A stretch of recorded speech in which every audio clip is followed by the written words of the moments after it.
Okay, guys, I think I need to repot this, but I'm honestly quite petrified because I don't want to kill all the babies, but I do think I need to repot it because there's just too many plants in that small pot and it's not going to grow because they're all going to suffocate. So wish me luck. I just discovered I have a very sickly looking leaf here. It's sickly yellow. You can see these yellow patches here. Okay, and it looks very limp and mottled. And if any one of you wants to know what spider mites look like, there's these little buggers behind the leaf. That is why the leaf is looking like that. Okay, so when your leaf is being attacked by spider mites, you might not be able to see them on the top of your leaf, especially if it's variegated like this and it's all splotchy and all. It's very difficult to see these little buggers. But once you turn the leaf around, you'll be able to see them. And for some reason, spider mites just really love my alocasias. They just really love all my alocasias. I don't know why, but bloody buggers. So now I'm going to have to clean this leaf up before I repot. And then I'm going to try and spray it with a new miticide I bought from a friend. It's a herbal concoction which I bought locally. And it's quite good for spider mites, I heard. So I'm going to try and use this instead of the sulfur that I normally use. So okay, I'm going to wash this leaf off and then I'm going to repot this and I'm going to use the miticide on this plant.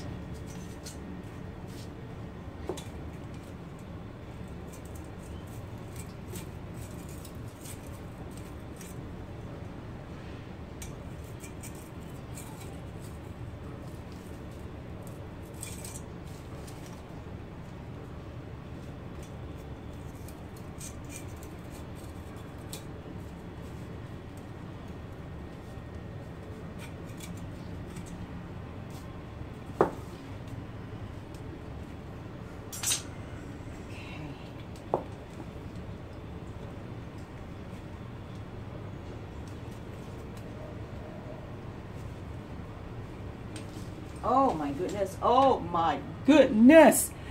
Ah, so clean. Look at the roots. Whoa. Check it out. This is as good as it can get. I mean the depotting is as good as it can get. Okay, so now what I'm going to do is I'm going to tease out some of the roots. Just maybe scrub it a bit. Some of these fibrous roots, I'm going to just tease it out a little so that when I put this in the new pot, it will be easier for the roots to move their way into the new substrate. Oh, they're all still intact. This is also a time that I can separate some of the babies out, but I'm not going to do that because I feel like the babies are a little bit too small now. Just going to move this whole plant into a bigger pot and fatten them up a bit before I separate them. Bring out the new pot. This one is quite big actually. And there's a hole in here. But I have this mosquito netting, I think that's what it is. I got it from a hardware shop. So I'm just going to put it here and I'm going to fill it with my substrate.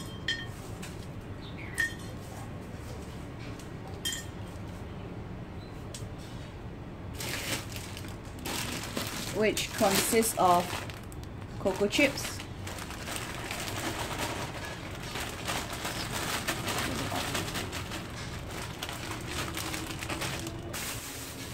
some charcoal.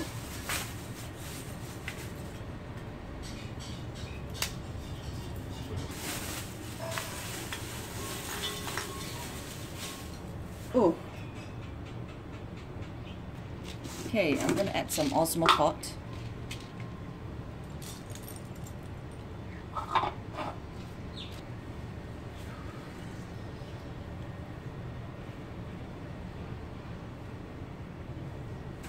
Alright, this looks really fit.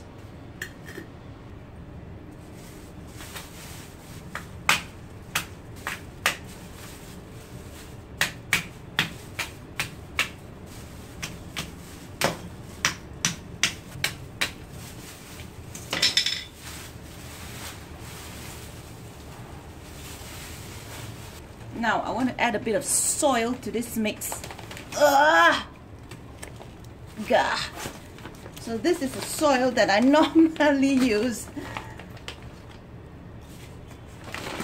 It's one of these made by our local nursery soil. It's called 6-in-1.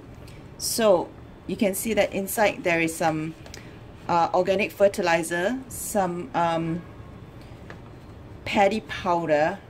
I don't know what this is, but paddy powder, some paddy husk, some coconut fiber, burnt soil, and perlite. Okay, so this is called 6-in-1 soil. It's a very light soil. If anything else, if you don't have anything else, or if you're a new gardener, we usually recommend this soil because it's like an all-purpose potting mix. So I'm just going to add some of this into the mix just to bind all the other materials together. Okay, I think this should be good enough.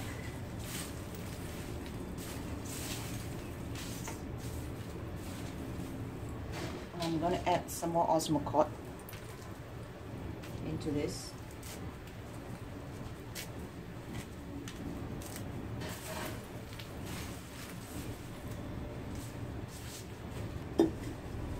And then just basically put it around the plant. Let me sit it down in the center first.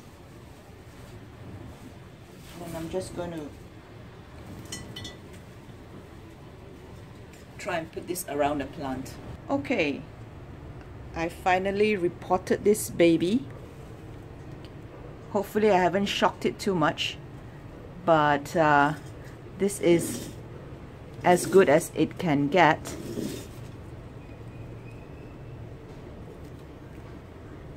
Now I'm going to add some water into here and let everything settle down and see how it goes.